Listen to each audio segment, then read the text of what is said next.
नमस्कार, नियोजन competition cracker channel में आपका स्वागत है। देखते हैं आज की देश विदेश की 100 महत्वपूर्ण खबरें। बिहार में 9वीं बार बनी नीतीश की सरकार। नई दिल्ली, जनता विश्वासघात को माफ नहीं करेगी, खट गई।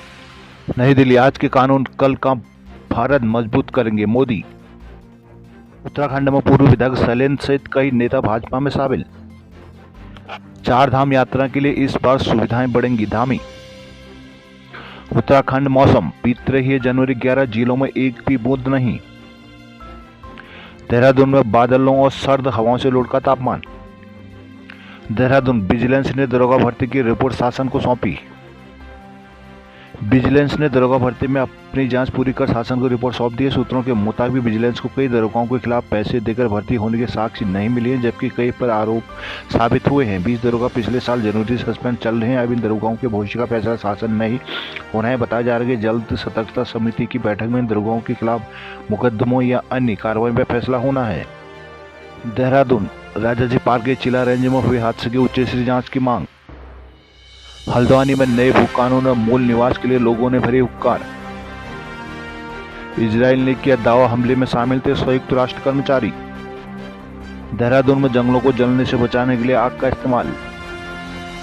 पिथौरागढ़ में टैक्सियों की हड़ताल के चलते बाजारों में कारोबार चौपट। टनकपुर से पिथौरागढ़ को 3 अतिरिक्त बसें। चंपावतों में टैक्सी चालकों ने विरोध में किया प्रदर्शन। पिथौरागढ़ से सटे गांव में पानी का संकट गहराया। अल्मोड़ा में सिटौली और डूली डाना के जंगल जले।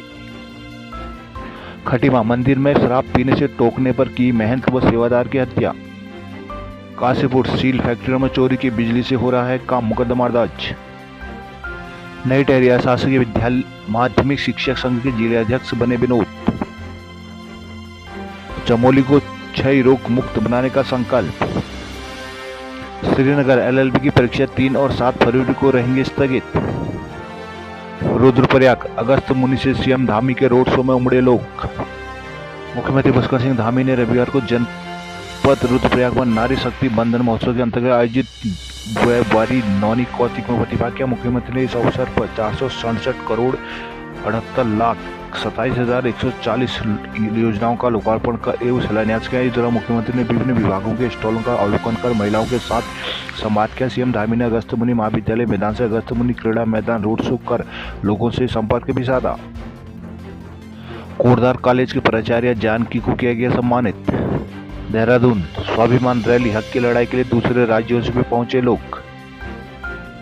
सशक्त भू कानून और मूल निवास कानून की मांग को लेकर देहरादून के बाद हल्द्वानी में रविवार को बड़ी रैली हुई, जिसमें बड़ी संख्या में महिलाओं ने भी भागीदारी की। प्रदर्शन करने वालों में 25 से 30 तक महिलाएं शामिल नहीं हुई। अपने हक की मांग को लेकर उत्तराखंड के 13 जिलों के साथ ही दिल्ली सहित अन्य राज्यों में रह रहे पर्वतीय मूल के लोग भी हल्द्वानी पहुंचे। रविवार को बुधवार से पूरे उत्तराखंड से जुटे लोगों ने भू कानून को मांग को लेकर आयोजित स्वाभिमान रैली में हुक्कार भरी। यहाँ राज्य के कुमाऊं मंडल के नैनीताल, उधम सिंह, अल्मोड़ा, पिथौरागढ़, चंपावत, बागेश्वर सहित गढ़वाल मंडल के चमोली, उत्तरकाशी, हरिद्वार, देहरादून, पौड़ी, टिहरी, रुद्रप्रयाग से लोग पहुंचे। वही दिल्ली, चंडीगढ़, पंजाब, यूपी तक में रह रहे थे भारतीय मूल पर्वतीय मूल के लोग आंदोलन में शामिल होने पहुंचे और अपने अधिकारों की हक और मांग को बड़ी मजबूती के साथ उठाया। हिमाचल प्रदेश में अभी तक बहुत कम बर्फबारी हुई है। शिमला और मनाली में सर्दियों के इस मौसम में एक बार भी बर्फबारी नहीं हुई। शिमला शहर में तो पिछले करीब 2 वर्षों में बर्फबारी नहीं गिरी है। बारिश बर्फबारी न होने से किसान मायूस है तो पर्यटकों के चेहरे भी उतरे हुए। ऐसे में एक राहत भरी खबर आई है। मौसम विभाग आईएमडी के मुताबिक प्रदेश में मौसम का रुख बदलने वाला है। आईएमडी ने अगले 6 दिनों का मौसम पूर्वानुमान जारी किया। विभाग ने 5 दिन तक कई जिलों में बारिश बर्फबारी की संभावना जताई है तो कई जिलों के लिए अलर्ट भी जारी किया है। इससे प्रदेश भर में शीतलहर का प्रकोप और तेज होगा। हिमाचल प्रदेश में मुख्यमंत्री सुखविंदर सिंह सुक्खू वाली सरकार ने लोकसभा चुनाव से पहले बड़ा प्रशासन फेरबदल किया है। राज्य सरकार ने 43 HAS अधिकारी का ट्रांसफर किया है। इसके साथ ही सीएम ने प्रदेश के 13 SDM को भी इधर से उधर कर दिया है। संबंध में मुख्य सचिव प्रभुत सक्सेना की तरफ से रविवार को अधिसूचना जारी हुई है। हरियाणा विधानसभा चुनाव में आम आदमी पार्टी ने अकेले चुनाव लड़ने का ऐलान किया है। आपके राष्ट्रीय संयोजक अरविंद केजरीवाल ने रविवार को जींद में ऐलान किया। केजरीवाल ने ऐलान कर कहा कि हरियाणा विधानसभा चुनाव आप अकेले लड़ेगी, लेकिन इस साल होने वाले लोकसभा चुनाव इंडिया के साथ लड़ेगी। हरियाणा फरीदाबाद में आगामी 2 फरवरी से 18 फरवरी तक होने वाली 37वीं अंतर्राष्ट्रीय सूरजकुंड हस्त से मेला में जाने के लिए हर आधे घंटे पर बस चलेगी। बस सुविधा सुबह 7 बजे से लेकर रात 9 बजे तक शहर में उपलब्ध होगी। प्रशासन ने शनिवार को मेला अधिकारियों के साथ मिलकर बसों के रूट तय कर लिए। इसके लिए वल्लभगढ़, फरीदाबाद और बदरपुर बॉर्डर से 15 बसें चलेंगी, जबकि प्रदेश के विभिन्न जिलों से भी सूरजकुंड के लिए बसें चलेंगी। साथ ही मेला देखने वालों को गाड़ी पार्किंग की समस्या न हो, इसके लिए मेला प्राधिकरण ने 11 पार्किंग तय कर दिए हैं। हरियाणा मौसम। एक ताज़ा विक्षोभ 28 जनवरी से पश्चिमी हिमालय क्षेत्र को प्रभावित कर सकता है। वहीं इसके अन्य पश्चिमी विक्षोभ 31 जनवरी से पश्चिमी विक्षोभ क्षेत्र में उत्तर पश्चिम भारत के निकटवर्ती मैदानी इलाकों को प्रभावित कर सकता है। इसके कारण अगले 2 दिनों के दौरान देश के कुछ हिस्सों में बारिश और बर्फबारी होने की संभावना है। छत्तीसगढ़ बागेश्वर धाम। हिंदू राष्ट्र की खुलकर मांग करने वाले मशहूर कथावाचक धीरेन्द्र शास्त्री अक्सर अपने बयानों को लेकर सुर्खियों में रहते हैं। बाबा बागेश्वर धाम छत्तीसगढ़ की राजधानी रायपुर में कथा सुनाने गए थे। शनिवार को कथा के आखिरी दिन 1000 से अधिक मुस्लिम और ईसाई धर्म के लोगों ने हिंदू धर्म अपनाया। मुस्लिम धर्म त्याग कर सिख समीम से बबलू बने एक शख्स ने सनातन धर्म अपनाने की वजह भी बताई है। बहुप्रतीक्षित Parvati Kali Sindh Chambal eastern Rajasthan canal link project पर रविवार को राजस्थान, मध्य प्रदेश और केंद्र सरकार के बीच समझौता पत्र पर हस्ताक्षर हुए हैं। केंद्रीय जल शक्ति मंत्री गजेंद्र सिंह शेखावत ने प्रसन्नता जताते हुए कहा कि मध्य प्रदेश और राजस्थान के 26 जिलों के लाखों लोगों को एक स्वर्णिम सूर्योदय का दिन है। इस प्रोजेक्ट से दोनों राज्यों में 5,80,000 से ज़्यादा हेक्टेयर भूमि की सिंचाई और 30 से 40 साल तक लाखों लोगों को पेयजल की सुविधा स्थायी रूप से मिलने वाली है। गौरतलब है कि केंद्रीय मंत्री शेखावत पिछले लंबे समय से इस परियोजना को मूर्त रूप देने की दिशा में प्रयासरत रहे हैं। राजस्थान। अरावली पर्वत श्रृंखला की पहाड़ियों पर होटल रिजॉर्ट के निर्माण में तेजी आई है, जिससे पारिस्थितिक संतुलन के बिगड़ने का खतरा पैदा होने लगा है। अब राजस्थान हाईकोर्ट के आदेश पर तैयार की जा रही नई हिल पॉलिसी ड्राफ्ट में इस मामले को शामिल किया जा रहा है। नई हिल पॉलिसी ड्राफ्ट में यह बिंदु शामिल किया जा रहा है कि अरावली श्रृंखला में पहाड़ियों पर नए होटल और रिजॉर्ट के लिए लैंड कन्वर्जन नहीं किया जाए। राजस्थान। श्री क्षेत्रीय युवक संघ के संस्थापक तन सिंह जी के जन्म शताब्दी समारोह में केंद्रीय जल शक्ति मंत्री गजेंद्र सिंह शेखावत ने उनका संदेश दोहराने और हर जन तक पहुंचाने का आह्वान किया है। अपने उद्बोधन में शेखावत ने कहा कि तन सिंह जी केवल एक व्यक्ति नहीं बल्कि विचार थे, जो विचार रूप में हम सबके बीच में हमेशा के लिए अमर हैं। इस विचार को प्रस्तुत करने की जिम्मेदारी भी हम सब पर ही है। राजस्थान। दौसा। राजस्थान के दौसा जिले में साइबर टीम और थाना मंडावरी पुलिस ने फर्जी बैंक खाते खुलवाकर साइबर ठगों के रुपए निकालने वाले गिरोह का खुलासा कर 3 अभियुक्तों को गिरफ्तार किया है। आरोपियों के पास पुलिस ने करीब विभिन्न कंपनियों के 54 सिम कार्ड, 30 बैंक पासबुक और 30 चेकबुक, 14 ATM कार्ड और 13 मोबाइल चार्जर, एक बाइक को जब्त की गई है। एसपी मंदिता राणा ने बताया कि डीजीपी साइबर सुरक्षा SSRB एवं तकनीकी सेवाएं डॉक्टर रवि प्रकाश मेहराड़ा के निर्देशन पर जिले में शुक्रवार और शनिवार को साइबर ठगों के विरुद्ध विशेष अभियान चलाया गया था। राजस्थान में इस बार कांग्रेस ने बीजेपी को क्लीन स्वीप करने से रोकने की पूरी तैयारी कर ली है। कांग्रेस प्रदेशाध्यक्ष गोविंद सिंह डोटासरा ने प्रदेश चुनाव समिति के सदस्यों का ग्रुप बनाकर फील्ड से फीडबैक जुटाने को कहा है। चुनाव समिति के सदस्यों के ग्रुप को अलग अलग लोकसभा सीटें बांटी गई है। लोकसभा समिति सदस्यों का ग्रुप भी अपनी अपनी लोकसभा सीटों का दौरा करके टिकट के दावेदारों के बारे में लोकल नेताओं से फीडबैक लेंगे। मध्य प्रदेश के इंदौर में 150 से ज़्यादा लोग दुबई जाने के नाम पर ठगे गए हैं। बताया जा रहा है कि इंदौर से जैन समाज के लोगों के साथ यह ठगी हुई है। इस ट्रेवल एजेंसी के मालिक ने अब तक 165 लोगों को दुबई भेजने का प्रलोभन दिया। उनमें से मोटी रकम लेकर किसी को भी विदेश नहीं भेजा, जिसके बाद अब अन्नपूर्णा थाने में ट्रेवल एजेंसी के मालिक के खिलाफ प्रकरण पंजीबद्ध करवाया गया है। झारखंड के वित्त कांग्रेस के वरिष्ठ नेता रामेश्वर उरांव के एक बयान को लेकर सूबे की सियासत गर्मा गई है। उन्होंने प्रदेश के पूर्व मुख्यमंत्री बाबूलाल मरांडी की तारीफ करते हुए कहा कि उनके शासनकाल में ईमानदारी थी। कांग्रेस नेता रामेश्वर उरांव के इस बयान पर भाजपा सांसद निशिकांत दुबे ने चुटकी लेते हुए कहा कि झारखंड कांग्रेस के वरिष्ठ नेता एवं वित्त मंत्री रामेश्वर उरांव जी ने आज नैतिक साहस दिखाया है। Jharkhand JSSC exam 2024। झारखंड कर्मचारी चयन आयोग JSSC की ओर से 10 वर्ष के अंतराल के बाद आयोजित झारखंड सामान्य स्नातक योग्यताधारी संयुक्त प्रतियोगिता परीक्षा 2023 रविवार को संपन्न होने के बाद तुरंत ही विवाद में आ गई। राजधानी रांची सहित प्रदेश के सभी जिलों के परीक्षा केंद्रों में रविवार को परीक्षा ली गई थी।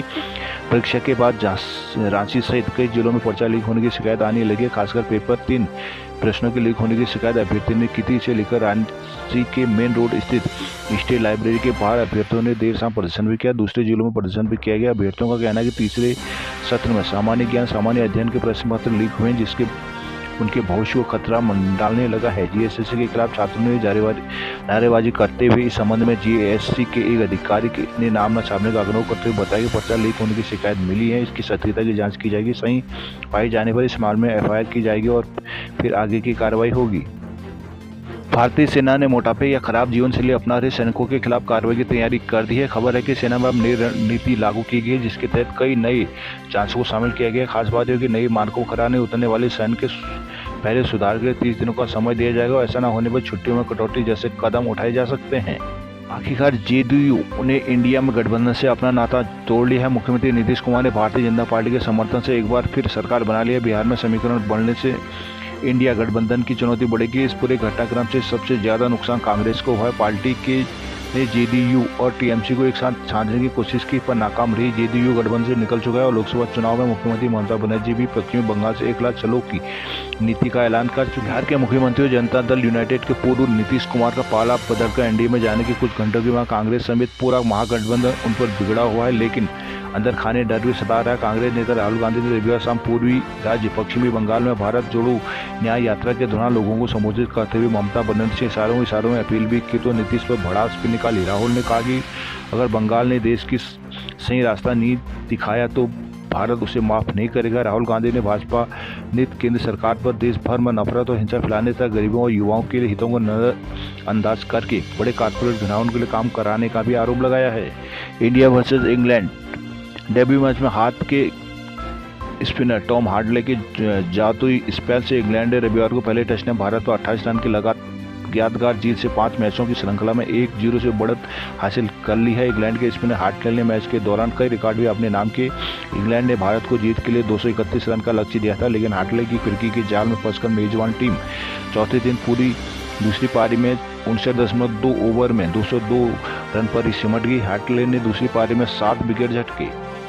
इंडिया वर्सेज यूएसए अंडर-19 विश्व कप के आखिरी ग्रुप टेस्ट मैच में अमेरिका को 201 रनों से हराया। भारत के टूर्नामेंट में लगातार तीसरी जीत है। इससे पहले टीम ने बांग्लादेश आयरलैंड को भी मात दी थी। भारत ने पहले बल्लेबाजी करते हुए अरशिन कुलकर्णी के शतक की बदौलत 50 ओवर में अमेरिका के खिलाफ 5 विकेट लेकर 326 रन का विशाल स्कोर खड़ा कर दिया था, जिसके जवाब में अमेरिका टीम ने 50 ओवर में 8 विकेट खोकर 125 रन ही बना पाई।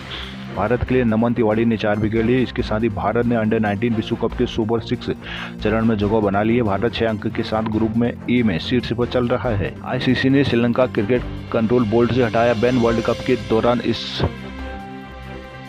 लिया गया था कड़ा action. International cricket council ICC ने तत्काल प्रभाव से श्रीलंका क्रिकेट बोर्ड एसएलसी से बैन हटा दिया है। आईसीसी ने पिछले साल वनडे वर्ल्ड कप 2023 के दौरान सरकार के सख्त दखल के बाद बोर्ड को निलंबित कर दिया था। वर्ल्ड कप में श्रीलंका ने बेहद निराशाजनक प्रदर्शन किया था। आईसीसी ने रविवार को बयान जारी कर कहा कि 10 नवंबर 2023 को एसएलसी की जिम्मेदारी को उल्लंघन करने के लिए निलंबित कर दिया गया था। आईसीसी बोर्ड निलंबन के बाद से स्थिति की निगरानी कर रहा था और अब संतुष्ट है कि एसएलसी सदस्यता दायित्वों का उल्लंघन नहीं कर रहा है। चीन को बड़ा झटका। मालदीव जा रहे जासूसी जहाज को इंडोनेशिया ने बीच समंदर रोका। हाल ही में मालदीव को मोहम्मद मोइजू सरकार ने अपने आका चीन के जासूसी जहाज को अपने यहाँ आने की परमिशन दे दी थी। मोइजू सरकार ने कहा कि मित्र राष्ट्रों के लिए उनके घर के दरवाजे हमेशा खुले हैं। अब खबर है कि मालदीव जा रहे चीनी जहाज इंडोनेशिया के कोस्ट गार्ड टीम ने समुद्र में रोक दिया। मालदीव के स्थानीय समाचार रिपोर्ट में इस बात का खुलासा हुआ है। अधातु ने रविवार को रिपोर्ट में बताया कि इंडोनेशियन तटरक्षक आईसीजी ने माले जा रही चीनी अनुसंधान जहाज को रोक दिया क्योंकि उसने अपने ऑटोमेटिक इंफॉर्मेशन प्रणाली बंद कर रखी थी। इंडोनेशिया प्राधिकरण का यह कदम अब तब आया है जब उसके क्षेत्रांगन अंतर्गत जल क्षेत्र को यात्रा करते समय चीनी जहाज ने 8 से 12 जनवरी के बीच 3 बार अपना ट्रांसपोर्टर बंद कर दिया था।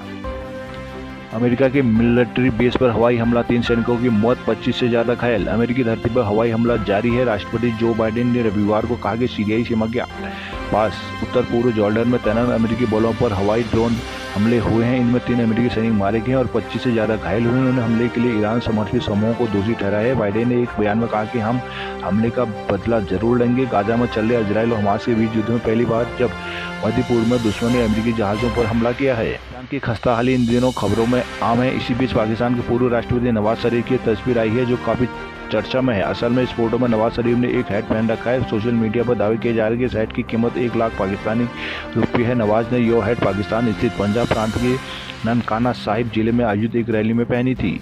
एक म्यूजियम में रखी मोनालिसा की पेंटिंग पर रविवार को कुछ महिलाओं ने सूप फेंक दिया, जिसके बाद म्यूजियम में अफरा तफरी मच गई। बता दें कि फ्रांस में प्रदर्शनकारियों पोषक भोजन के संवैधानिक अधिकार की मांग कर रहे हैं। जानकारी के मुताबिक सूप फेंकने से पेंटिंग को कोई नुकसान तो नहीं हुआ। दरअसल यह पेंटिंग बुलेट प्रूफ ग्लास के अंदर रखी गई है। मालदीव की संसद में कुश्ती, राष्ट्रपति मोइजू की पार्टी ने किया तमाशा, जमकर चली लात घुसी। संसद में नोकझोंक और बहस तो अक्सर होती रहती है, लेकिन मालदीव की संसद में जो कुछ हुआ है वो काफ़ी हैरान करने वाला है। यहाँ पर संसद में सिर्फ लात घुसे नहीं चले, बल्कि सांसदों ने एक दूसरे को उठाकर जमीन पर भी पटका। इसका वीडियो सोशल मीडिया पर वायरल हो रहा है। सोशल मीडिया में वायरल वीडियो दिखाई दे रहे हैं। एक सांसद दूसरे का पैर पकड़कर खींच रहा है। यह सब हुआ है मौजूद मंत्रिमंडल को लेकर होने वाली वोटिंग के लिए। असल में यहाँ पर रविवार को मंत्रिमंडल के लिए वोटिंग होने वाली थी, लेकिन विपक्षी दल ने कहा कि वह 4 मंत्रियों की मंजूरी रोक देगी। सत्ताधारी दल इसके विरोध में उतर गया और हाथापाई होने लगी। चीन में एक बुजुर्ग महिला ने अपने बच्चों से दुखी होकर लगभग 23 करोड़ रुपये की दौलत पालतू कुत्ते बिल्लियों को देने का फैसला कर लिया है। महिला ने कहना है कि उनके बच्चे कभी उनकी देखभाल करने और हालचाल लेने तक नहीं आते। बुढ़ापे में सिर्फ उनके पालतू जानवर ही उनका सहारा देते हैं, इसलिए उनके बेटे और बेटे इस लायक नहीं कि उनके नाम संपत्ति की जाए। महिला शंघाई की रहने वाली है और उसका नाम लियू है। रूस और यूक्रेन के बीच युद्ध को अगले महीने फरवरी में 3 साल पूरे हो जाएंगे। रूस और यूक्रेन के बीच चल रही यह जंग विश्व युद्ध से कम नहीं है, क्योंकि एक तरफ रूस प्रत्यक्ष रूप से अकेला खड़ा है तो दूसरी तरफ 27 यूरोपीय देशों अमेरिका की मदद के साथ यूक्रेन युद्ध में सफलतापूर्वक टिका ही नहीं, बल्कि उसने कई राज्यों को रूसी सेना से आज़ाद भी करा लिया है। दोनों देशों के बीच वर्चस्व की जंग में यूक्रेन को नुकसान तो हुआ, लेकिन रूस ने भी अपनी संपदा, ख्याति और 90% सैनिकों की जान गंवा दी है। इस भयंकर जंग के बीच यूक्रेन में बड़ा सैनिक घोटाला सामने आया है। ऐसी जानकारी आई है कि रक्षा मंत्रालय और सेना के बड़े अधिकारियों ने हथियार की खरीद के नाम पर 33 अरब रुपये टका लिए हैं। सिस्तान और बलूचिस्तान में 9 पाकिस्तानी नागरिकों की गोली मारकर हत्या कर दी गई। पाकिस्तान के विदेश मंत्रालय ने जानकारी दी है। मंत्रालय के प्रवक्ता मुमताज जहरा बलोच के हवाले से बयान सामने आया है। यह एक भयावह घृणित घटना है, हम इसकी स्पष्ट रूप से निंदा करते हैं। उन्होंने कहा कि पाकिस्तान ईरानी अधिकारियों के संपर्क में है और घटना की तुरंत जांच करने और अपराध में शामिल लोगों पर कार्रवाई करने की आवश्यकता पर जोर दिया है। बॉलीवुड के कई शानदार गाने गा चुके पाकिस्तान गायक राहत फ़तेह अली खान के शर्मनाक वीडियो सोशल मीडिया पर वायरल हो रहा है। वीडियो में वो अपने नौकर की चप्पलों से पिटाई करते नजर आ रहे हैं। यूजर्स का कहना है कि राहत शराब की बोतल को लेकर नौकर पर नाराज हो गए और उनके बाद उसे चप्पलों से पीटने लगे। वह बार बार कह रहे हैं कि मेरी बोतल कहाँ है। राहत के इस वीडियो के आने के बाद लोग सोशल मीडिया पर उनकी जमकर आलोचना कर रहे हैं। दुनिया के सबसे बड़े cruise missile Icon of the Seas अपने पहले सफर पर रवाना हो गया। इस क्रूज जहाज ने शनिवार को मियामी बंदरगाह से अपनी पहली यात्रा शुरू की। रॉयल कैरिबियन समूह का क्रूज मिसाइल उष्णकटिबंधीय क्षेत्र के रास्ते अपनी पहली 7 दिवसीय द्वीप यात्रा के लिए दक्षिण फ्लोरिडा से रवाना हुआ है। लोग इस जहाज की तुलना आइकॉनिक जहाज टाइटैनिक से कर रहे हैं। बिग बॉस 17 को उसका विजेता मिल गया। टॉप 5 सदस्यों में से सबसे पहले अरुण मासेट्टी बेघर हुए, फिर अंकिता लोखंडे बाहर आई और अंत में मन्नारा चोपड़ा को आउट किया गया। इन 3 सदस्यों के एक्टिव होने के बाद अभिषेक कुमार और मुनव्वर फारूकी स्टेज पर आए। सलमान खान ने 10 मिनट के लिए लाइव वोटिंग शुरू करवाई और फिर जनता के वोट के आधार पर मुनव्वर को बिग बॉस 17 के खिताब से नवाजा है।